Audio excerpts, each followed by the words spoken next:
लाहौर के इलाके रसूल पार्क में 2 डाकुओं ने फार्मेसी का सफाया कर दिया। डॉन न्यूज़ ने वारदात की सीसीटीवी फुटेज हासिल कर ली। तफसील हासिल करेंगे डॉन न्यूज़ के नुमाइंदे वसीम रियाज से। वसीम, बताएगा क्या इत्तलात हैं, क्या लूटमार की गई है? जी देखिए, इस वारदात का मुकदमा जो है वो थाना समनाबाद में दर्ज कर लिया गया है। सीसीटीवी फुटेज होने के बावजूद पुलिस मुल्जिमान की शनाख्त नहीं कर सकी।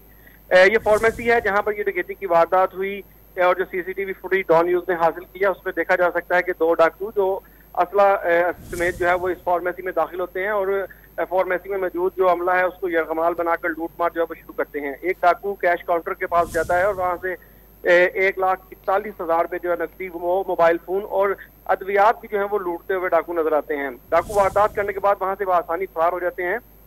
जो मुतासरा दुकानदार है उसकी मुद्दत में ये मुकदमा जो है वो दर्ज किया गया है और जो मुकामी अफराद है उनका कहना है कि आए रोज इस इलाके में वारदातें जो है वो में इजाफा होता जा रहा है और पुलिस उनको तहफुज देने में नाकाम नजर आती है। जी, बहुत शुक्रिया वसीम रियाज आपका।